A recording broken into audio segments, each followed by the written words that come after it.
नमस्कार दोस्तों, उत्तर प्रदेश विद्युत उत्पादन निगम लिमिटेड में आई है भर्ती, जिसकी चर्चा हम इस वीडियो में करने वाले हैं। कई सारे पद आए हैं, पदों की भी चर्चा करेंगे। क्या क्या उसका क्राइटेरिया है, क्या एलिजिबिलिटी है, कब से फॉर्म स्टार्ट हो रहा है, कितनी सैलरी है, सारी चीजें हम और क्या क्वालिफिकेशन है, सब चीज हम इस वीडियो में देखने वाले हैं। तो वीडियो को लास्ट से देखिएगा। चैनल पर नया है तो प्लीज चैनल को सब्सक्राइब कर देना। वीडियो आपको अच्छी लगे तो वीडियो को लाइक शेयर करना ना भूलें। चलिए वीडियो स्टार्ट करते हैं।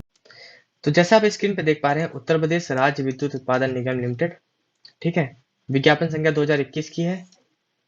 और किस श्रेणी के समूह गा की पद है, और क्या क्या पोस्ट आई है, पद का नाम मतलब अवर अभियंता, सहायक लेखाकार, रसायन ग्रेड सेकंड, लैब टेक्नीशियन, ठीक है।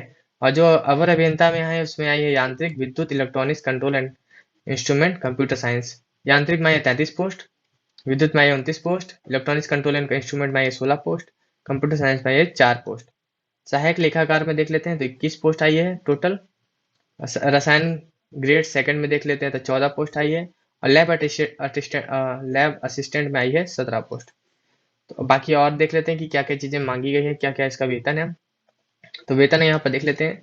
जो अवर अभियंता है उसके लिए 1 2 3 4 जो भी पोस्ट थी आपको लेवल 7 की है, 44,900 इसका बेसिक पे है। बाकी जो आपको डी एच आर ए वगैरह जो मिलते हैं अलाउंसेस वो मिलेंगे ही। सहायक लेखाकार में लेवल 5 की वैकेंसी है, ये आपको 29,800, ये आपको बेसिक पे है इसका। रसायन ग्रेड सेकंड, लैब लेवल 6 की है, इसमें 36,800। लैब असिस्टेंट लेवल 4 की है, 27,200। इसका ये आपका बेसिक पे है। और यहाँ पर लिखा हुआ है उत्तर प्रदेश राज्य विद्युत उत्पादन निगम लिमिटेड में लागू नियमानुसार होंगे। जो और भी आपको भत्ते वगैरह मिलेंगे वो मिलेंगे। क्वालिफिकेशन देख लेते हैं। जो इसे essential qualification for junior engineer trainee, ठीक है, ब्रांच कोड 1 4।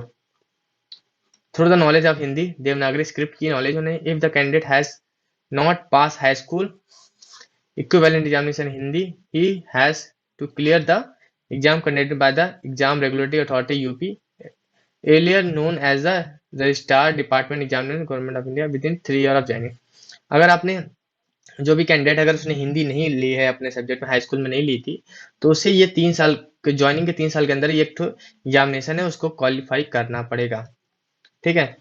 नेक्स्ट क्या क्वालिफिकेशन मांगा है, 3 साल का डिप्लोमा मांगा हुआ है आपको, electrical, mechanical, electronics, control and instrumentation computer engineering from the institute recognised by the state government. या फिर अथवा में दिया हुआ है city and guilds London institute final grade. ये सब चीजें आप देख लेना, ठीक है। बाकी तो आपको पता है 3 ईयर डिप्लोमा तो चाहिए ही आपको, ठीक है। यहाँ पर नोट दिया हुआ है, नोट में diploma for distance learning education shall not be eligible. अगर आपने डिस्टेंस से किया हुआ है तो वो आप उसके लिए एलिजिबल नहीं होंगे। सेकंड पॉइंट में दिया हुआ है diploma must be completed at the time of the submission of the application. जिस समय इसके फॉर्म आया है उस तक आप तब तक आपका डिप्लोमा कंप्लीट हो जाना चाहिए, आप अपेयरिंग में नहीं होने चाहिए। थर्ड पॉइंट दिया है if there is a CGPA और CPI system then the candidate must bring relevant conversion formula use issued by the their institute university. जैसे होता है ना कि ग्रेडिंग सिस्टम होता है, ठीक है, मार्क्स नहीं मिलते वहां पर, तो आपको एक कन्वर्जन फॉर्मूला है उसको यूज करना है, उसके आधार पे आपको मार्क्स बताने हैं अपने, ठीक है, परसेंटेज बताने हैं। सेकंड देख लेते हैं असिस्टेंट अकाउंटेंट जो लेखाकार आया है, इसे मांगा है bachelor degree in commerce from the BCom मांगा हुआ है, university deemed university establish by the act, जो भी आपको पता ही है। और आया है केमिस्ट ग्रेड सेकंड, ये पोस्ट 6 की है, इसमें MSc मांगा है the chemistry university establish by जो अपने जो भी है इंडियन यूनिवर्सिटी होनी चाहिए। Lab assistant intermediate exam pass by the with chemistry subject with from the UP board और इक्विवेलेंट और graduation degree with the chemistry subject. या आपके पास 10+2 आपने केमिस्ट्री से किया हो, या आपके पास डिग्री होनी चाहिए केमिस्ट्री सब्जेक्ट से, ठीक है। अब यहाँ पर एज की बात कर लेते हैं। तो इसमें जो आपका जूनियर इंजीनियर था उसके लिए मांगी थी 18 से 40, जो आपका अकाउंटेंट था उसके लिए 21 से 40, और आपका जो केमिस्ट था उसके लिए 21 से 40, और लैब असिस्टेंट के लिए 18 से 40। यहाँ पर अप्रेंटिसशिप की बात की गई है। अप्रेंटिसशिप के अंतर्गत वरीयता संबंधित, ठीक है, अगर आपने अप्रेंटिसशिप किया हुआ है तो आपको वरीयता मिलेगी। यहाँ पर लिखा हुआ है उत्तर प्रदेश राज्य विद्युत उत्पादन निगम लिमिटेड से शिक्षुत अधिनियम अप्रेंटिस एक्ट के अंदर 1 वर्ष का प्रशिक्षण प्राप्त किया निगम को सीधी भर्ती पदों पर चयन अभियान प्रतिभाग नहीं पर नियमों से वरीयता प्रदान की जाएगी। अगर आपने अप्रेंटिस किया हुआ तो आपको वरीयता प्रदान की जाएगी, ठीक है। और जो आयु में छूट मिलती है वो तो मिलेगी, SC ST OBC वाला, तो इसको जब बहुत अच्छी जानकारी नहीं है। फीस की बात कर लेते हैं। जो हमारे जूनियर इंजीनियर के हैं और उसमें अगर अनुसूचित जाति और अनुसूचित जनजाति SC और ST के लिए आपको 826 रुपये करना पड़ेगा GST सहित, और जो आपका जनरल और OBC बन जाता है उसके लिए आपको 1080 रुपये जमा करने पड़ेंगे। और केवल जूनियर इंजीनियर के लिए जो दिव्यांग श्रेणी के हैं उनको 12 रुपये पे करने पड़ेंगे। तो ये फीस क्यों गई? अब फीस कैसे पे करना है वो तो पता ही, ऑनलाइन सब कुछ हो जाता है आजकल। ठीक है, अब कैसे पेपर होगा ये आपको पता है, बता देता हूँ मैं पेपर कैसा होगा। पेपर के लिए आपका CBT होगा, कंप्यूटर बेस्ड टेस्ट होगा, कंप्यूटर बेस्ड टेस्ट होगा। ठीक है, सिलेक्शन कैसे होगा? सिलेक्शन बता, पहले कंप्यूटर बेस्ड टेस्ट होगा, उसके बाद फिर आपको डॉक्यूमेंट वेरिफिकेशन होगा। देखिए यहाँ कंप्यूटर CBT के लिए बताया गया क्या क्या है। प्रवेश पत्र होगा आपका, सब कुछ आपको बता दिया गया, ये सब चीजें मिल करनी पड़ेगी। NOC आपको देना पड़ेगा अगर आप कहीं सर्विस कर रहे हो। ठीक है, चयन की प्रक्रिया देखिए 3 घंटे का CBT होगा, यहाँ पर 3 घंटे का CBT होगा, और उसमें आपको 28%, जो आपके SC और ST वाले 28% और अन्य श्रेणी के 33% अंक प्राप्त करना जरूरी है। ठीक है, मतलब जो UR और OBC हैं उनको 30% और SC और ST के लिए 28%, इतने परसेंट आपको पाना जरूरी है एग्जाम में, तभी आप क्वालिफाई हो पाओगे CBT में। ठीक है, उसमें शॉर्ट लिस्टेड किया जाएगा, 1.5 गुना लोगों को शॉर्ट लिस्टेड किया जाएगा, केवल एक पेपर होगा, उसके बाद आपका DV होगा, डॉक्यूमेंट वेरिफिकेशन होगा। ठीक है, बाकी सब चीज़ें आप इसको पढ़ लेना, या कोई आपका पूरा वो सिलेबस दिया हुआ है।